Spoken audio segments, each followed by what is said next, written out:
अब देखते हैं एनसीईआरटी क्या कह रही है एस ब्लॉक के बारे में। पहले तो एनसीईआरटी ने वही बताया, एस ब्लॉक में आपके दो ग्रुप है, ग्रुप 1 और ग्रुप 2, ठीक। फिर उसके बाद एनसीईआरटी ने बताया ये जो ग्रुप 1 और ग्रुप 2 है इनको एल्कली मेटल और एल्कलाइन अर्थ मेटल कहते हैं, ठीक है। ठीक है, आगे आप पहले एलिमेंट के नाम से भी इनका नाम रख सकते हैं, जैसे लिथियम फैमिली बोल सकते हो, लेकिन मैंने कभी सुना नहीं वाला नाम। आप एटॉमिक साइज और आयनिक रेडियाई के बारे में बताया, ठीक है। एटॉमिक साइज, इसका एटम का साइज कितना है, और आयनिक रेडिया मतलब इसकी आयनिक रेडियस कितनी है, मतलब अगर इसका आयन बनता है तो उसकी रेडियस कितनी है, ठीक है, यानी कि एक इलेक्ट्रॉन छोड़ने के बाद। तो मैं आपको एक बात बता दूं कि इनके अंदर एक टॉपिक और आपका आता है, उसको हम कहते हैं, मैंने करा रखा है, फिर भी एक बार फिर रिपीट कर लेंगे हम, आइसो इलेक्ट्रॉनिक स्पीशीज आपको याद होना चाहिए, ठीक है, बिल्कुल सही। नाम देखना क्या लिखा है मैंने, आइसो जिनके इलेक्ट्रॉन इक्वल होते मैं हैं। बार बार बोल रहा हूं, हाँ जी। इनऑर्गेनिक में आपको टर्म्स ध्यान रखनी है, जैसे मैं ऑर्गेनिक में कहता था ना बैलेंसिंग पे ध्यान मत दो, कैसे रिएक्शन हो रही है उस पर ध्यान दो, इसमें इतना नहीं है, इसमें टर्म्स याद करनी पड़ेगी आपको, और यहाँ पे रिएक्शंस का कोई पैटर्न नहीं बना सकते आप। तो जरा देखो, आइसो का मतलब सेम इलेक्ट्रॉन वाली स्पीशीज। मैं कुछ एग्जांपल लेता हूं, इसमें आइसो इलेक्ट्रॉनिक स्पीशीज में पहली बात तो आप स्पीशीज समझ लो बेटा, ये एटम हो सकते हैं, क्या हो सकते हैं, आयन हो सकते हैं, क्या हो सकते हैं, और मॉलिक्यूल भी हो सकते हैं। वेरी गुड, शाबाश। एक एग्जांपल ले, एग्जांपल ले रहा हूं मैं नियॉन का, एनी का, जिसके पास 10 इलेक्ट्रॉन होते हैं। कितने इलेक्ट्रॉन होते हैं, नियॉन के पास कितने इलेक्ट्रॉन है। अच्छा, नियॉन से पहले कौन आता है, फ्लोरीन और क्लोरीन, ओ सॉरी, फ्लोरीन और ऑक्सीजन, इसके पास होते हैं 9। कितने होते हैं, इसको एक दे दो, ऐसे दे दे लिख के, मतलब उसको एक इलेक्ट्रॉन देने पे फिर आप नेगेटिव चार्ज बनाओगे, उसको क्या बनाओगे, अगर ऑक्सीजन को 2 दूं तो 8+2। अच्छा, नियॉन हो गया, फ्लोरीन हो गया, ऑक्सीजन हो गया, Na+, सोडियम, ये तो प्लस है, इसका मतलब 11 थे, इस पे इलेक्ट्रॉन उसका एक निकाला। मैग्नीशियम 12 थे, उसमें से 2 निकाले, और एक है CH4, कार्बन के पास 4 थे, कार्बन के पास 4 थे, ठीक है, और 6 कार्बन के पास 6 थे और 4 है हाइड्रोजन के पास, तो हो गए 10, 6+4।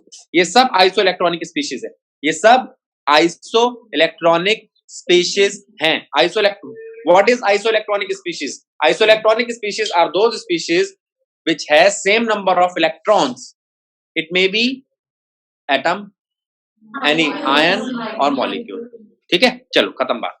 अब आइसो इलेक्ट्रॉनिक स्पीशीज से हुआ क्या, क्या आइसो इलेक्ट्रॉनिक स्पीशीज का साइज भी देखा जाता है। अब मैं ये पूछ रहा हूं आपसे, क्या आइसो इलेक्ट्रॉनिक स्पीशीज का साइज भी देखा जाता है, देखते हैं भाई क्या होता है। Size of iso electronic species, देखो मैं कुछ आपके सामने एटम या मॉलिक्यूल लिख रहा हूं, वो एक ही लाइन के हैं, ऑक्सीजन, फ्लोरीन, नियॉन, फिर दूसरी लाइन में आता है सोडियम और मैग्नीशियम, ठीक है। अगर कोई आपसे पूछे ना किसका साइज बड़ा है, तो आप कहोगे मैग्नीशियम का साइज बड़ा है, फिर सोडियम का, क्यों, ये सेकंड नेक्स्ट रो में आते हैं। अब ये एटम है, क्या है अभी ये, क्या है अभी ये, नीचे जाते हुए एटॉमिक साइज बढ़ता है, नीचे जाते हुए atomic size, neon, fluorine, oxygen, तो फ्लोरीन का साइज बड़ा होना चाहिए, हाँ फ्लोरीन का साइज बड़ा होना चाहिए। तो मैं एक काम करता हूं, पहले मैं इनके एटॉमिक साइज का एक ऑर्डर बनाता हूं। अभी तो मैंने लिखे एटम्स, एटम्स में सबसे बड़ा साइज है मैग्नीशियम का, उससे छोटा सोडियम का, उससे छोटा ऑक्सीजन, फ्लोरीन और नियॉन का। यह है increasing order of atomic size, कोई दिक्कत। अब मैं अगर बात करूं आइसो इलेक्ट्रॉनिक स्पीशीज की, तो आइसो इलेक्ट्रॉनिक स्पीशीज में किसी के पास नंबर ऑफ शेल्स अलग नहीं होते, तो इन सब का साइज एक बात पे डिपेंड करेगा कि ये इलेक्ट्रॉन छोड़ रहे हैं या ले रहे हैं, अनायन है या ये दोनों कौन है, और ये दोनों कौन है। एनायन के पास कम नंबर ऑफ इलेक्ट्रॉन्स होते हैं, less number of electrons attracted by more number of protons, मतलब साइज छोटा। more number of electrons attracted by ओ हाँ, बिल्कुल ठीक। तो एक काम करते हैं, इसको यहाँ कर देते हैं। ये मैंने जो बात लिखी थी गलती से कैटायन की लिखी, अब ठीक है ना। अब एक तो ये बात कर ली हमने, दूसरी बात anion more number of electrons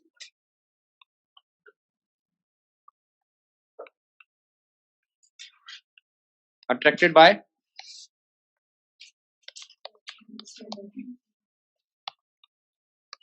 less number of protons, तो साइज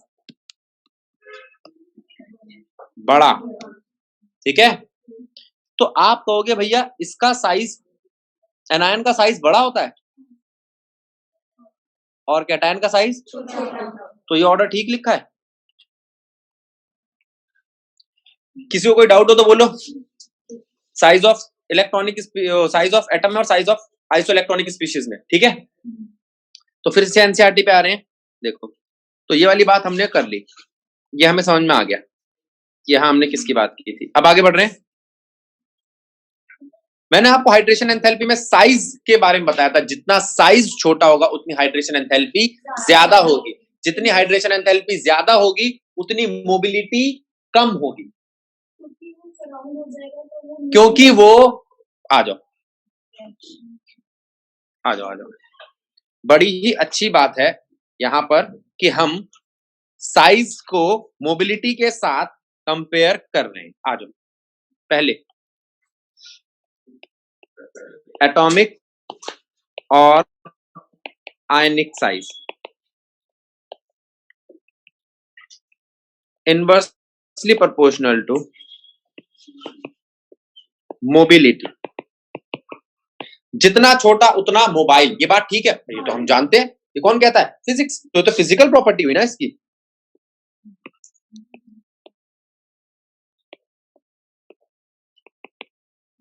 ये लास्ट क्लास में भी दिक्कत कर रहा था, इसने पूछा था। अब मैं बात कर रहा हूं स्मॉलर द साइज, जितना साइज छोटा होगा higher will be hydration enthalpy, but as the hydration enthalpy increase, जैसे जैसे हाइड्रेशन एंथैल्पी बढ़ेगी, हाँ, जैसे जैसे हाइड्रेशन एंथैल्पी बढ़ेगी, अट्रैक्शन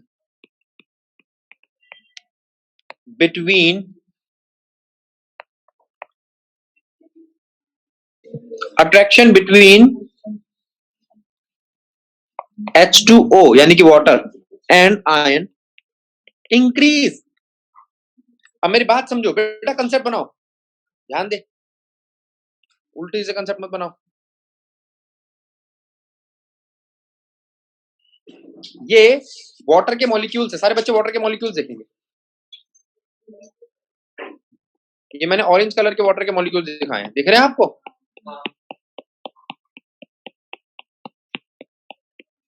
अब किसी आयन को लेके जाऊं, ये आयन, ये ब्लैक कलर का आयन दिखाई दे रहा है आपको? अच्छा, हाइड्रेशन एंथैल्पी ज्यादा है तो ये ज्यादा पकड़ के नहीं रखेंगे इसको, हाइड्रेशन एंथैल्पी ज्यादा है। इन सब ने क्या किया, ये ऑरेंज कलर के मॉलिक्यूल्स ने इसको घेर लिया और इसको बांध दिया। क्या करा? अगर इसको बांध दिया तो जाने नहीं देंगे, क्यों? हाइड्रेशन एंथैल्पी ज्यादा है, ठीक है। जाने नहीं देंगे तो क्या होगा? तो मोबिलिटी कम हो जाएगी। हाइड्रेशन एंथैल्पी की वजह से मोबिलिटी कम हो रही है, साइज छोटे होने की वजह से मोबिलिटी बढ़नी चाहिए। ये दोनों एक साथ कंपेयर किए जाते हैं, लेकिन हाइड्रेशन एंथैल्पी हावी पड़ती है। ठीक है, इसका मतलब हाइड्रेशन एंथैल्पी इज रिस्पॉन्सिबल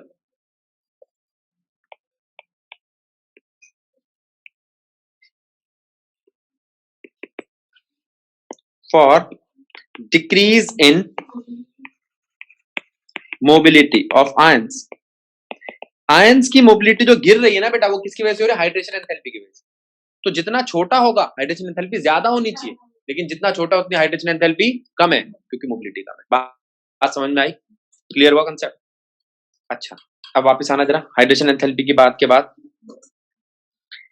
अब मैं बात कर रहा हूं फिजिकल प्रॉपर्टी की, दिखते कैसे हैं। इनकी फिजिकल प्रॉपर्टी में एक इंपॉर्टेंट प्रॉपर्टी थी फ्लेम टेस्ट। क्या?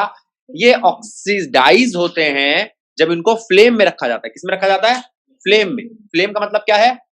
एक बाहर से एक्सटर्नल हीट मिलती है उनको। क्या मिलती है? ठीक है, और वो बंसन बर्नर की हीट होती है। उसके बारे में मैंने आपको लास्ट क्लास में सब कुछ बता दिया था।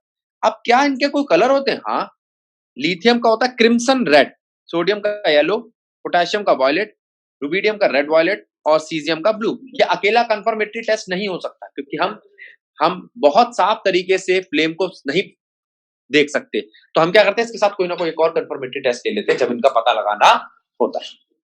ये याद करने सर? नहीं, ये याद नहीं करने। तो alkali metals can therefore be detected by the respective flame test and can be determined by the flame photometric and atomic absorption spectroscopy। ठीक है, इसके बाद हमें एक और बात पता चली थी कि जो सीजियम है, मैंने बताया था आपको property, these property make cesium and potassium useful as electrode in photoelectrics। इसके बाद बारी आती है कुछ छोटी मोटी इनकी रिएक्टिव प्रॉपर्टीज की, उनके बारे में अब हम बात करेंगे। ठीक है, मैं स्टार्ट कर रहा हूं। Reactivity towards oxygen. क्या है? Sorry, air. क्या है? एयर के साथ रिएक्ट करते हैं। जब भी कभी आपसे कोई एयर पूछे तो आपके दिमाग में दो गैसेज आनी चाहिए, एक तो ऑक्सीजन गैस और एक नाइट्रोजन गैस। एक ऑक्सीजन गैस और एक नाइट्रोजन। ठीक है, तो ऑक्सीजन गैस का मतलब क्या है? ऑक्साइड बनाएगा। अच्छा, ऑक्साइड के सिवा भी कुछ बनाता है? पर ऑक्साइड बनाता है, सुपर ऑक्साइड बनाता है, वगैरह वगैरह। अच्छा, नाइट्रोजन गैस की बात करें तो ये नाइट्राइड बनाएगा। देखते हैं बनाएगा कि नहीं बनाएगा। तो इसने कहा सब नाइट्राइड नहीं बनाते, सिर्फ लिथियम बनाता है। तो आप कहोगे भैया क्यों लिथियम क्यों बनाता है? क्योंकि वो कोवेलेंट नेचर दिखाता है। क्या दिखाता है? तो वो इसके साथ अच्छा पाई बॉन्ड बना सकता है। चलो ठीक है, देखते हैं। अब एक इसकी बात सुनते हैं। बोल बेटा, तू क्या कह रही है?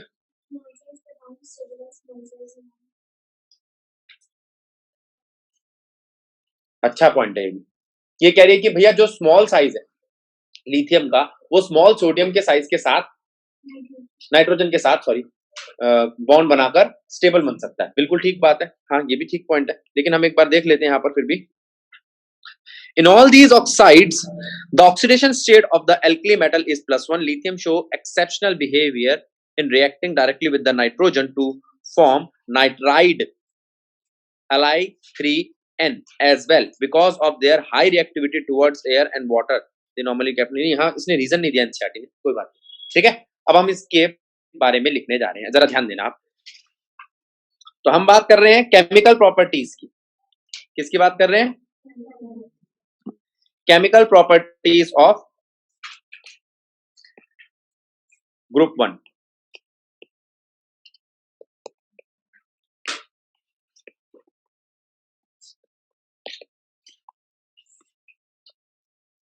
ग्रुप 1 की बात कर रहे हैं ना, तो ग्रुप 1 में पहली केमिकल प्रॉपर्टी आ रही है रिएक्शन विद एयर। किसके साथ रिएक्ट करा रहे हैं हम? एयर के साथ। एयर का मतलब क्या है? पहली बता रहा हूं, ऑक्सीजन जो होती है वो, नाइट्रोजन जो होती है वो काफी इनर्ट होती है, इनर्ट एट रूम टेम्परेचर, तो आसानी से तो ये रिएक्ट करती नहीं। ठीक है, अब क्यों नाइट्रोजन इनर्ट होती है? क्योंकि इसके पास लोन पेयर कम है और ये पी पाई मजबूत बॉन्ड बनाता है। क्या बनाता है? Strong P pi bond. ठीक है, अब मैं आपसे कह रहा हूं कि ऑक्सीजन के साथ रिएक्शन करके दिखाओ। लिथियम ऑक्सीजन के साथ रिएक्शन करके बनाता है लिथियम का ऑक्साइड Li2O। Li2O, Li के ऊपर +1 का चार्ज है, ऑक्सीजन के ऊपर -2 का चार्ज है, Li2O बना। ये है क्या? ये एक ऑक्साइड है। क्या है ये? पहली reaction.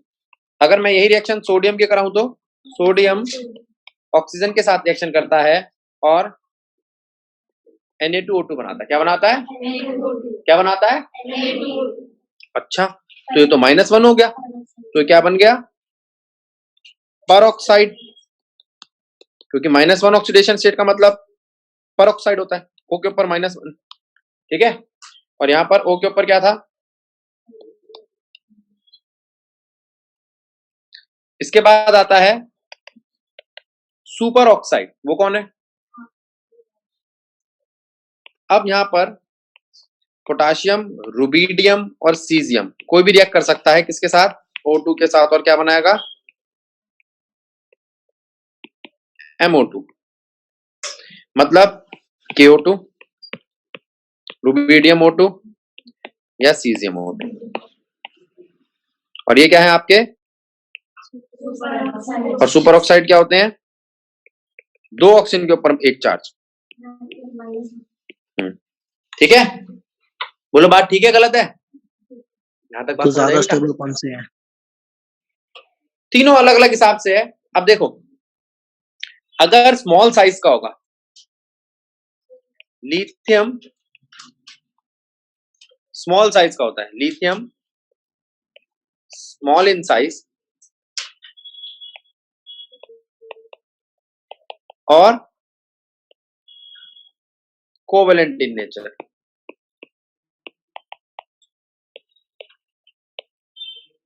Hence form oxides, while other elements of this group not, बाकी एलिमेंट्स नहीं बनाते। तो वो कह रहा है जो लिथियम है छोटे साइज का और कोवेलेंट नेचर का है। तो आपको ये बात समझ में आ गई, ये दो प्रॉपर्टियां बहुत आने वाली है, स्मॉल इन साइज और कोवेलेंट नेचर। जहां पे भी ये दोनों आए तो आप ध्यान रखना कि लिथियम इन दो प्रॉपर्टी की वजह से ही अपना एक्सेप्शनल बिहेवियर दिखाता, औरों जैसा ट्रीट नहीं करता। ठीक है, अच्छा ये तो लिथियम की बात हुई। अगले पॉइंट पे पहुंचे। लिथियम के बाद बारी आती है सोडियम नॉर्मल ऑक्साइड बनाता है। और अच्छा मैं इसको इस तरीके से बताऊं कि देखो भाई, और नीचे आते आते इनकी ऑक्सीडाइज करने की प्रॉपर्टी बढ़ती है। तो क्यों बढ़ती है कोई बताएगा? Lithium, lithium, sodium, potassium, rubidium, caesium, नीचे जाते हुए क्या होता है? एटॉमिक साइज इंक्रीज होता है। बिल्कुल ठीक। और अगर एटॉमिक साइज इंक्रीज होता है तो down the group electron lose करने की टेंडेंसी इंक्रीज करती है। ये बात भी ठीक है, जिसकी वजह से ऑक्सीडाइजिंग प्रॉपर्टी इनकी, ये बात ठीक है। चलो अगले पॉइंट पे चलो। तो ये तो बात हुई लिथियम की। अच्छा, अब मैं बात कर रहा हूं नाइट्रोजन के साथ reaction.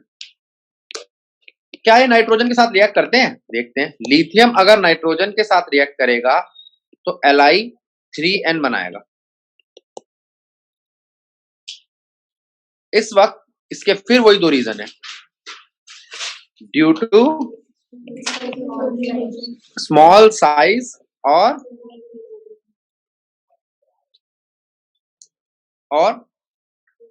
Covalent nature.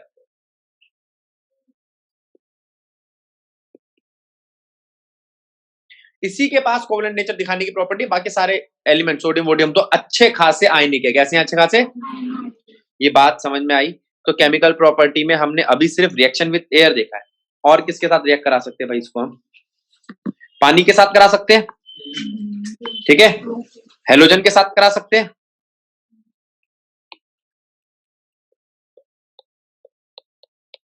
Reaction with water. तो क्या होगा देखते हैं। मान लो ये एलिमेंट है और ये वाटर के साथ रिएक्ट कर रहा है, तो क्या बनना चाहिए? EOH और आधा हाइड्रोजन बाहर, ठीक है। अच्छा जी, तो जो अपना हाइड्रोक्साइड बना रहा है, अच्छा चलो और उसमें तो कुछ खास बात नहीं, फिर भी मैं देख लेता हूँ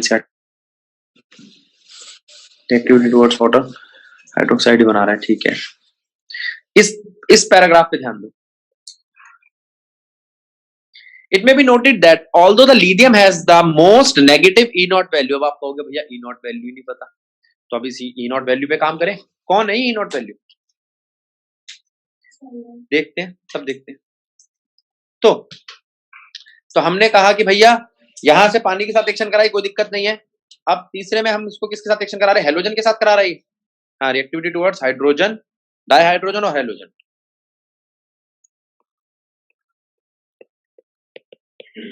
रिएक्शन विद डाइहाइड्रोजन, EH2 के साथ रिएक्शन करके EH बनाएगा, कोई दिक्कत नहीं। ऐसा ही रिएक्शन करेगा ये X2 के साथ, यानी कि हेलोजन के साथ। रिएक्शन विद हेलोजन, अब वो हेलोजन आपके हो सकते हैं क्लोरीन, ब्रोमीन, फ्लोरीन वगैरह।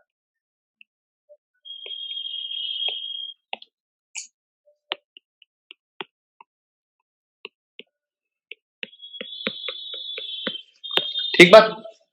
अच्छा, अब एक चीज आती है, उसे बोलते हैं हम रिड्यूसिंग कैरेक्टर। क्या कहते हैं?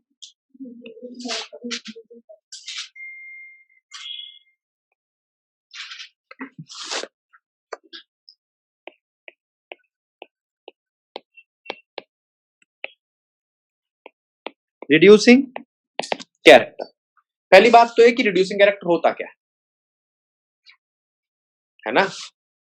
कुछ जो खुद ऑक्सीडाइज हो,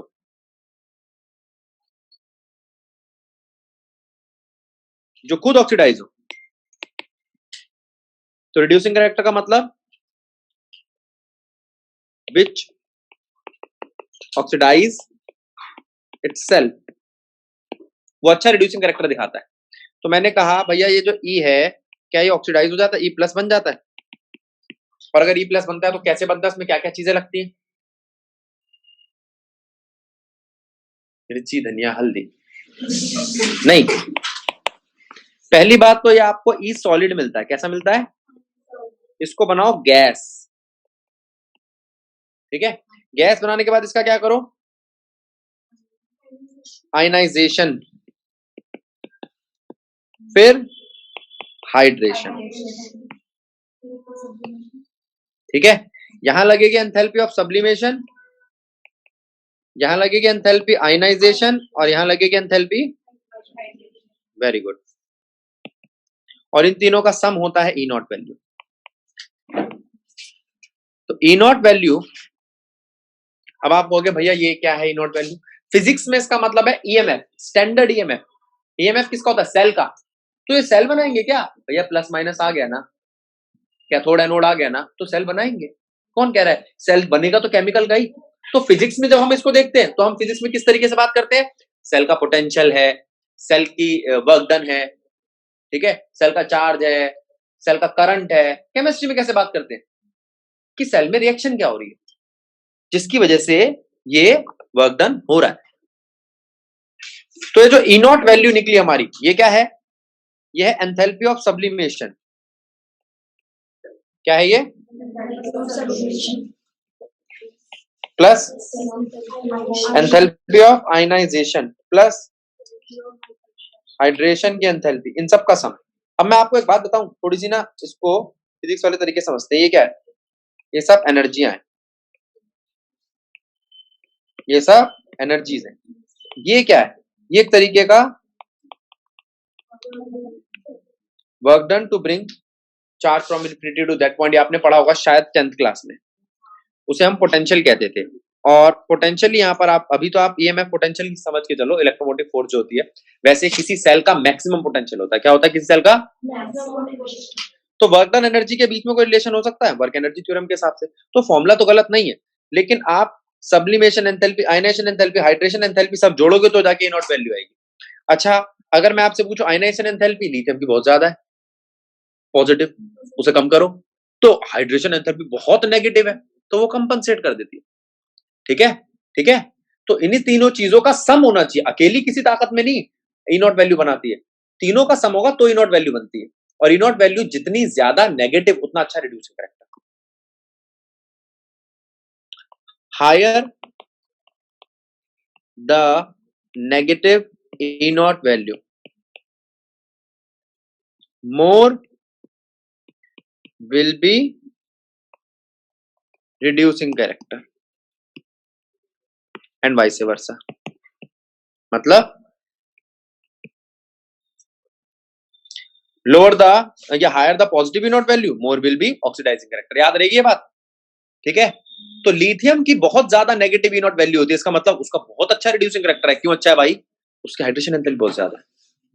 क्वेश्चन आता है छोटे साइज का है, सब्लिमेट वब्लिमेट सब कुछ जल्दी आता है, तो कौन है जो इन सारी ताकतों को कंपनसेट करता है? आयनाइजेशन एंथैल्पी हाई है।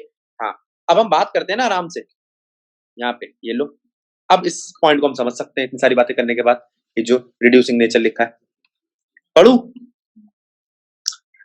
The alkali metals are strong reducing agent, lithium being the most and sodium is the least। अब बड़ी उल्टी बात हो गई, इसके नीचे वाला सबसे लीस्ट क्यों है? सबसे नीचे वाला होना चाहिए था। नहीं नहीं नहीं, हमारा जैसे जैसे हम नीचे जाते जाएंगे ना आयनाइजेशन एंथैल्पी कम होती जाएगी, वैसे वैसे तो ई नॉट वैल्यू ज्यादा नेगेटिव होगी, रिड्यूसिंग कैरेक्टर बढ़ेगा, रिड्यूसिंग कैरेक्टर बढ़ेगा। लेकिन लिथियम का रिड्यूसिंग कैरेक्टर ज्यादा क्यों है? उसकी हाइड्रेशन एंथैल्पी की वजह से, वरना लिथियम का रिड्यूसिंग कैरेक्टर ज्यादा नहीं होना चाहिए था। The standard E not potential which is measured reducing power represent the overall change in, देखो पहले सॉलिड से गैस, गैस से आयन, आयन से एक्वस, याद रहेगा। सो E naught value is the sum of sublimation enthalpy, ionization enthalpy and hydration enthalpy with the small size of its ion. Lithium has highest hydration enthalpy, आ गया, which account for its high E naught value और reducing power। तो reducing power पूछे या reducing character पूछे, बात ये बहुत important point है। बात समझ में आ रही दीपक? चलो अच्छा सर जो लिथियम आयन अब इसके बाद बारी बनती है, इसके बाद बारी आती है solution in liquid ammonia. Liquid ammonia में कैसा सोल्यूशन बनाता है भैया? लिक्विड अमोनिया के साथ एक एक्सप्रेशन लेके चलते हैं, देखो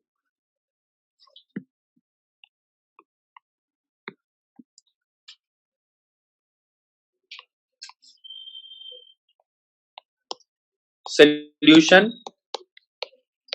इन लिक्विड अमोनिया, पहले समझ लो आराम से रिएक्शन को। यह आपका मेटल है, यह एलिमेंट है ग्रुप 1 का, इसको मैं NH3 के साथ रिएक्शन कराता हूं तो ये क्या बनाता है? एक तो ये जो ये आपका एलिमेंट है ना, ये पता है क्या है? एक E+ है और एक इसका इलेक्ट्रॉन है। क्या है? इलेक्ट्रॉन NH3 के साथ जाके बनाता है NH3 इलेक्ट्रॉन, X NH3 और एक इलेक्ट्रॉन। अब आप कहोगे ये क्या? Ammoniated electron. क्या?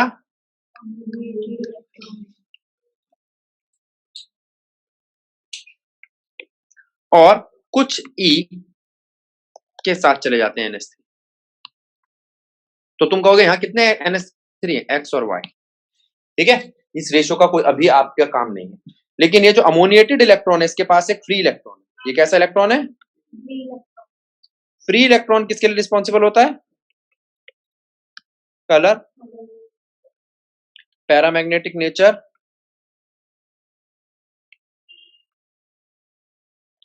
तो यहां पर इसके कलर को दिखाएगा और ये पैरामैग्नेटिक नेचर का होगा। कौन सा कलर दिखाएगा?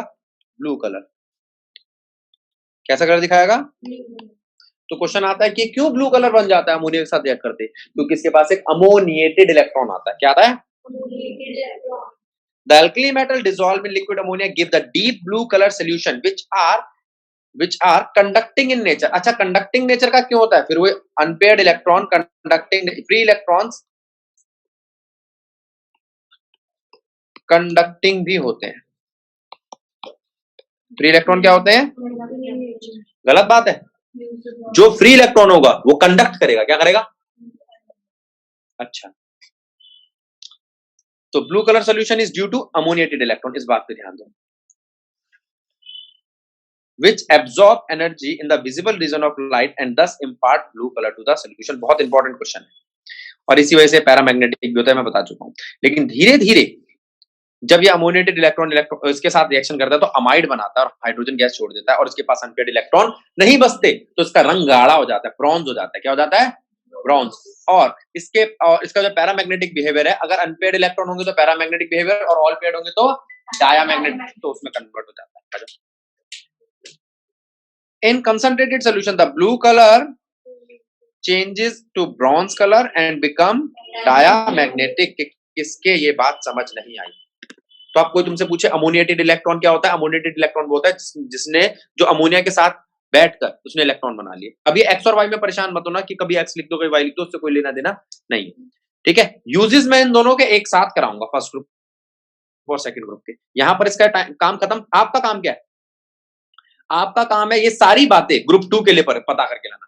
नेक्स्ट क्लास में मैं ग्रुप 2 की ये चीजें समझाऊंगा नहीं, आपसे पूछूंगा, क्योंकि सारी चीजें ग्रुप 2 में सेम है, बस एक की जगह 2 इलेक्ट्रॉन छोड़ने। आयनाइजेशन एंथैल्पी वहां पे एक थी, यहाँ 2 आयनाइजेशन एंथैल्पी होगी, पहले एक छोड़ेगा फिर दूसरा छोड़ेगा, ठीक है। वहां पर कोवेलेंट नेचर कम था, इसका कोवेलेंट नेचर ज्यादा होगा। क्यों? 2 इलेक्ट्रॉन छोड़ने में ज्यादा दिक्कत आएगी, आयनिक कैरेक्टर तो एक वाला ज्यादा दिखाता है ना, तो इसका कोवेलेंट नेचर थोड़ा कम हो जाएगा, लेकिन डाउन द ग्रुप वही कोवेलेंट नेचर चलेगा। तो ये सारी बातें आपको पता करके रखनी है। बात समझ में आई? तो नेक्स्ट क्लास में हम ग्रुप 2